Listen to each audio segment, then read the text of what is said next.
ওরে বাবা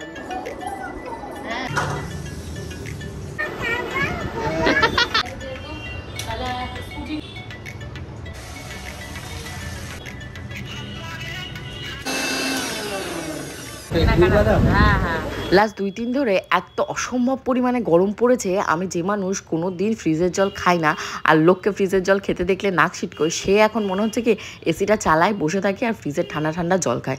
কিচ্ছু করার নেই, এত পরিমাণে দরদর করে ঘামছি। এখন ঘড়িতে বেজে গেছে, তোমরা তো লাস্ট ব্লগে দেখেছিলে সকালবেলা, এখন বেজে গেছে প্রায় 11:30টার কাছাকাছি। কালকে রাত্রে না হেনা ভিজিয়েছিলাম, যেহেতু চুলটা ছোট করে কেটে এসেছি। আমার চুলে না হেয়ার কালার করা ছিল, বিয়ের পরপরই হেয়ার কালার করিয়েছিলাম। বিয়ের আগে বাবা মা অতটা মানে পছন্দ করতো না, অ্যালাও করা হয়নি, বাট বিয়ের পর আমার বর আর আমাকে বারণ করেনি, হেয়ার কালার করি, হেয়ারগুলোর জন্য সর্বনাশ করেছি। তো এই ছোট করে কাটার ফলে কি হচ্ছে, যেগুলো কালার ছিল সেগুলো কেটে বেরিয়ে গেছে।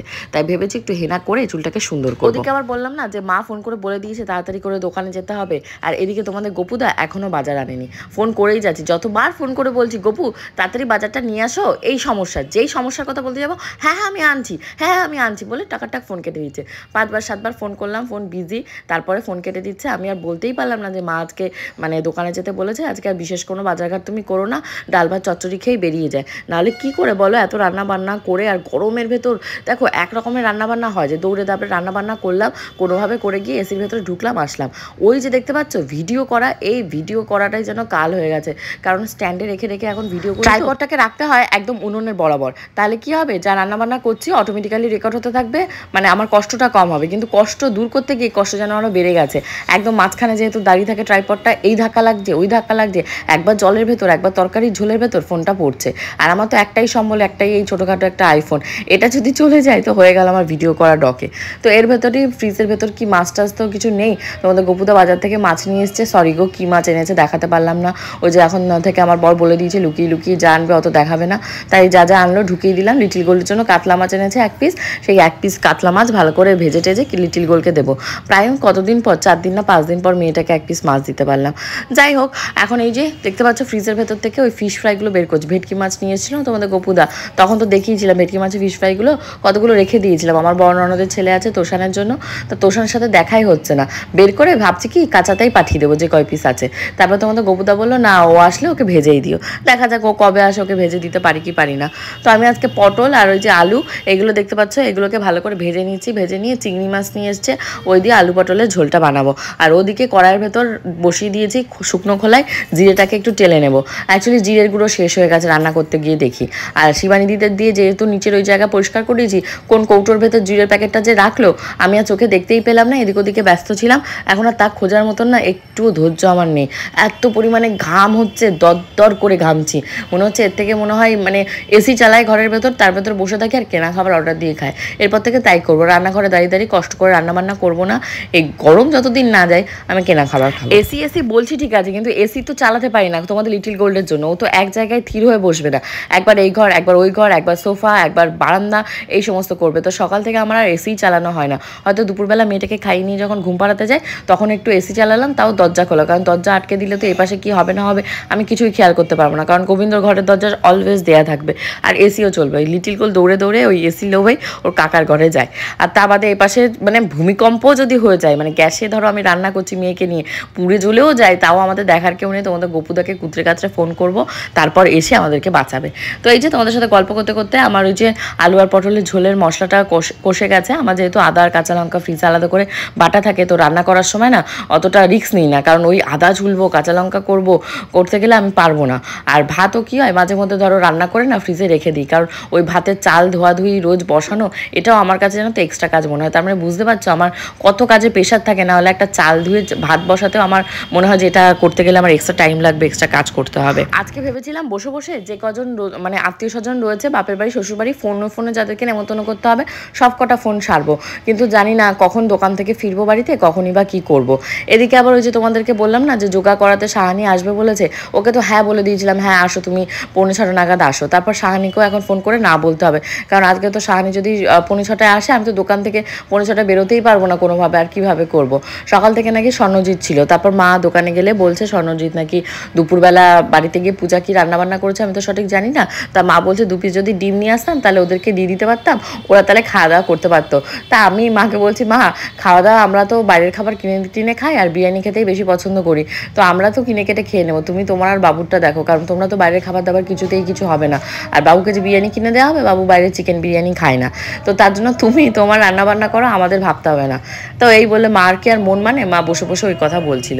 আর জানো তো এই যে দেখতে পাচ্ছ জিরেটা শুকনো লঙ্কাটা এই যে একসাথে করলাম না, তোমরা আবার ভাববে যে জিরে শুকনো লঙ্কা একসাথে ভেজে কি করছে, না এই একসাথে করে রাখলাম, যেহেতু ওই যে বললাম আমাদের যে এই বছরটা হলো মঙ্গলের বছর, তাই আমি গুঁড়োর যে লাল শুকনো লঙ্কার গুঁড়ো সেটা কেনা বন্ধ করে দিয়েছি, গোটা কিনে নিয়ে আসি, সেটাকে এরকম গুঁড়ো করে বা পেস্ট করে খাই। তো এতে কী হবে, ঝালের যে আমার ডিজায়ারটা সেটাও মিটে যাবে, কারণ একটু ঝাল ঝাল খাবার খেতে ভালো লাগে। কতগুলো আম জানো তো ফ্রিজে পচে পচে মরছে, মানে কাঁচা আম। আমাদের গোপুদা নিয়ে এসছে আমের ডাল খাবে বলে, ভাবছি কালকে মঙ্গলবার রয়েছে, কালকে আম ডালটা করবো। তোমরা কারা কারা গরমে আমার মতন আমার বরের মতন এরকম আম ডাল খেতে ভালোবাসো? এই কোশ্চেনটা একদমই বোকা বোকা, কারণ সবাই গরমে একটু টক আম এই সমস্ত খেতে খুব ভালো লাগে। লিটিল গোলটা লেংটু হয়ে সারা বাড়িময় দৌড়ে বেড়াচ্ছে, কারণ ওরা এখনও আজকে স্নান হয়নি। অন্যান্য দিন তো 11:30 12টার ভেতর খাইয়ে পর ওকে স্নান করিয়ে দিই, বাট আজকে আর সেটা হয়নি, কারণ প্রচণ্ড গরমের ভেতর আমি ঘেমে নিয়ে এক হয়ে যাচ্ছি। তারপর মাথায় যে হেনা মেখেছি, হেনা মেখে কী হচ্ছে, টপ টপ করে ঘেমে যাচ্ছি, যেহেতু ওই কালারগুলো মাথা থেকে বেয়ে বেয়ে পড়ছে। একটা কি বিচ্ছির অবস্থা, মনে হচ্ছে কি দেয়ালে মাথা ঠুকে আর হাও মাও করে কাঁদে। তো আমাদের কারো হয় কাজ করতে গিয়ে কাজ গোছাতে না পারলে মনে হয় এরকম কাঁদি বসে বসে। তারপরে গোপুচন্দ্র এসে হাজির হয়েছে, তারা নাকি 2 ভাই মিলে কোথায় বেরোবে, তাই তাদের এক্ষুনি খাবার সাপ্লাই দিতে হবে। আমি বললাম ভাতটা ভাগ্যিস আমার হয়ে গেছে আগে থেকে, তাহলে এবার যা মাছ টাছ রান্না হয়েছে তাই দিয়ে করবো।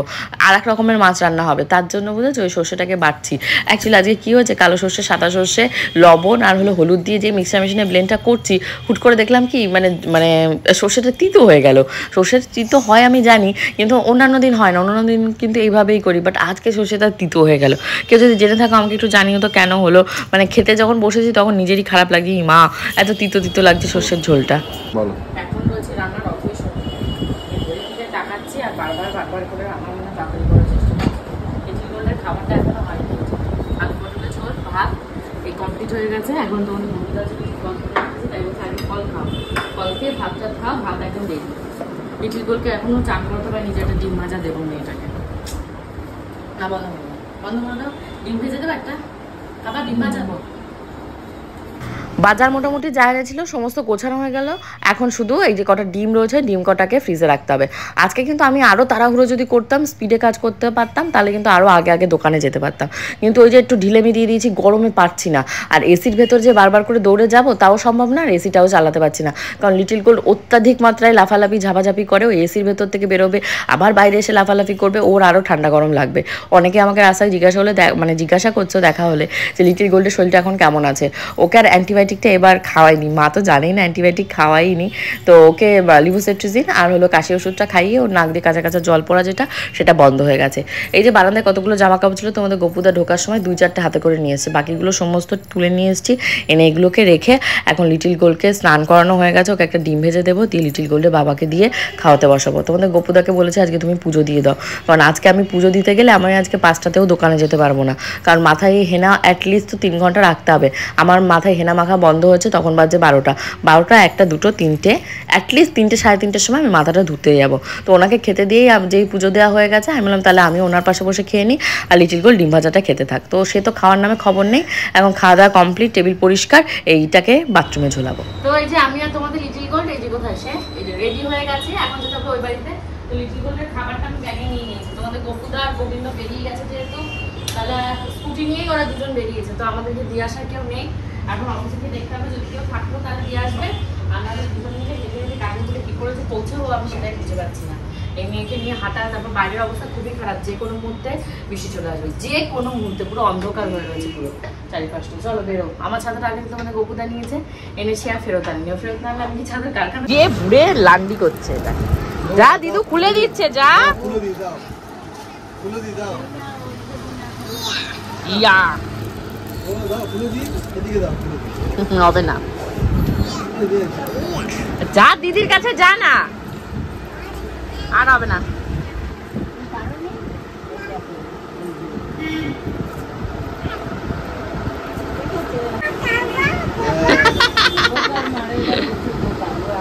সাথে চলে গেছে, মা দেয় না।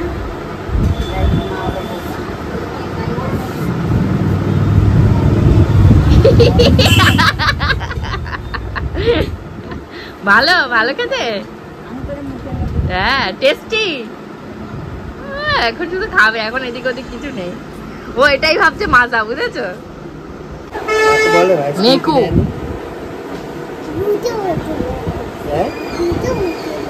ভূতের মতন হয়ে গেছে আমি। ভূতের মতন হয়ে গেছে মা?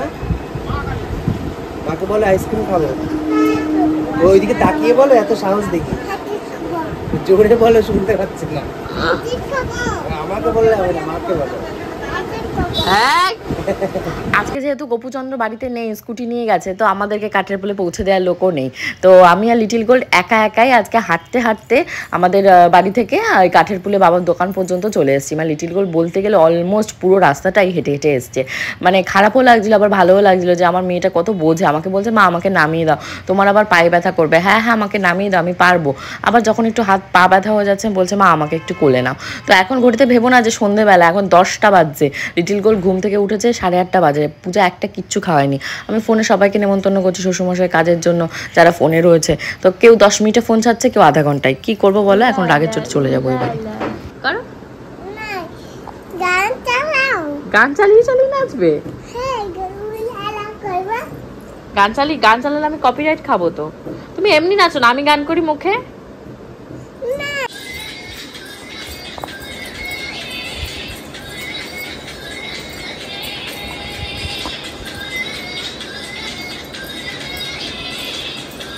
লাকিলি ঘরে এসেই দেখি যে তোষান রয়েছে, তো যার জন্যই রাখা হয়েছিল তাকে ভেজে দিতে পারছি। জিনিসগুলো ভালো লাগছে।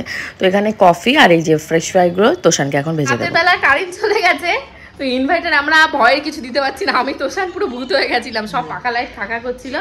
তো গোবিন্দ ঘরে পাখা আর এখানে একটা পাখা লাইটে আমরা কোনো রকম বেঁচে আছি। বাজছে 11:15। পূজার কাছে মেয়েকে পাঠিয়ে দিয়েছিলাম, পরে পূজা এসে নিয়ে গেছে, তোমাদেরকে তো আর বলা হয়নি। তো পূজা কিছুই খাওয়ায়নি। এখন ওর যে 7টা-8টার সময় যে খিচুড়িটা খায়, সেই খিচুড়িটা এখন খাওয়ালাম। আবার রাতের খিচুড়িটা আর 1 ঘন্টা 12টার ভেতর খাইয়ে যেটুকু খায় খাওয়াতে তো হবে। একটু এদিক ওদিক করলে ওর তো সমস্যা হবে। তো অলমোস্ট আমার নেমন্তন্ন দেখতেই পাচ্ছিল, মানে শুরু করেছিলাম, শেষ করতে পারিনি। এখনও বাপের বাড়ির কিছু ইম্পর্টেন্ট লোকদের ফোন হয়নি, আজকে 2-3 জনকে। আর শ্বশুরবাড়ি কিছু বাকি আছে, তো সেটা কালকের ভেতর সেরে ফেলতে হবে, আর দেরি করা যাবে না নেমন্তন্ন নিয়ে। ওরে বাবারে সোনা, সুন্দর সুন্দর। ওরে বাবারে রাতের বেলা ভালোবাসা উতলে পড়ছে ওর বাবারও মেয়েরও। আবার ভয় লাগে, ওর বাবার থেকে আর মেয়ের থেকে এত ভালোবাসা পেলে মনে হয় বজ্র আঘাত আসছে আমার উপর, আবার কান্নাকাটি পালা। আরে এইভাবে না, যেভাবে শেখালাম, হ্যাঁ বাহ, very good very good very good. বিশাল বিশাল দিয়ে দিয়ে আবার করে। কি হয়েছে কি হয়েছে আমার মার, কি হয়েছে রে? ও মাকে কি করবে? আমার মা চ্যানেল লাইক করো। না না কি করবে কি করবে? মাকে লাইক করো, লাইক করো, সাবস্ক্রাইব করো। বলো সাবস্ক্রাইব করো মার জন্য। আর কি করবে? আর বাবার জন্য কি করবে? বাবার জন্য কি করবে? হ্যাঁ বাবার মাথা টিপে দে। আয় আয়, এবার বাবার মাথা টিপবি। আয় আয় শিগগির আয়।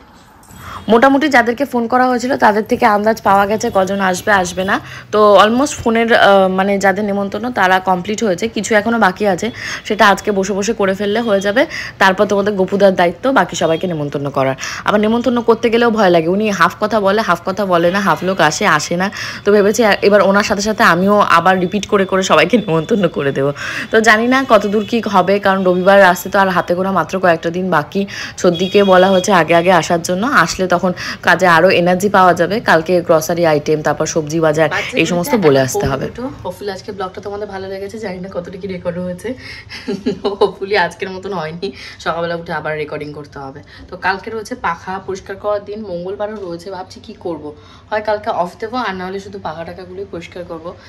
তো কালকেও রয়েছে নেমন্তন্ন করার পালা। কালকে দুপুর ঠিক 2টোর সময় চলে আসবো সবাইকে নেমন্তন্ন করে, তোমাদেরকে নেমন্তন্ন দেওয়ার জন্য। See you in the next vlog. Till then, bye bye.